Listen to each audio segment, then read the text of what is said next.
सौतेली माँ का आखिरी वक्त पार्ट 2।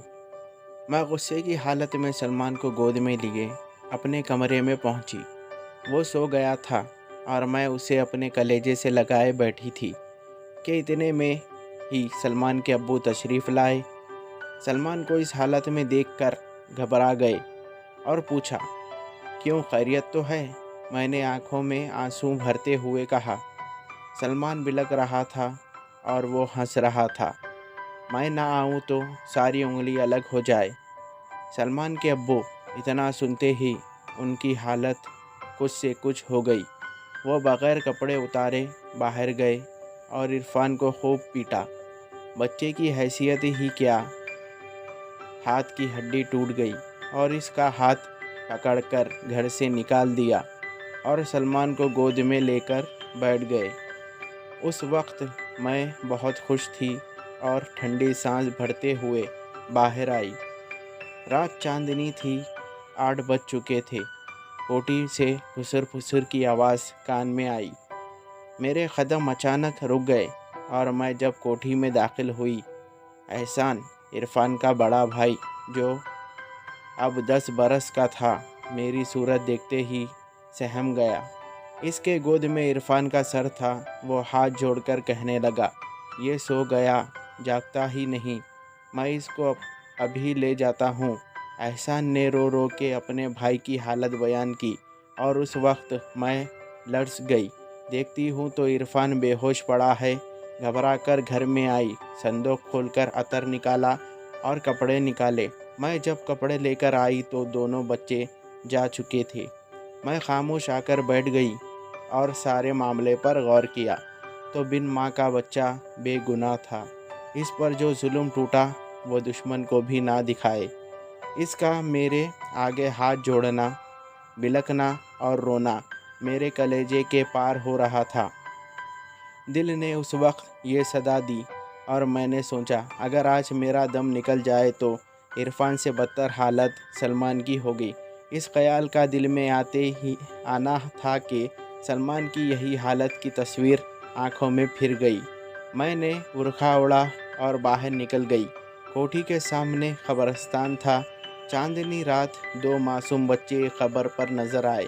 छोटा बेहोश था और बड़ा उसकी सूरत देख देख कर तड़प रहा था। मैं चुप खड़ी होकर देख रही थी।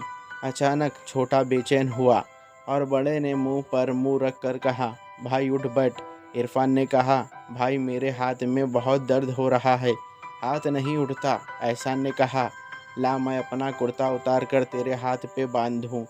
हमारा भी तो अल्लाह है, जब हम बड़े हो जाएंगे तो कमाने भी लगेंगे।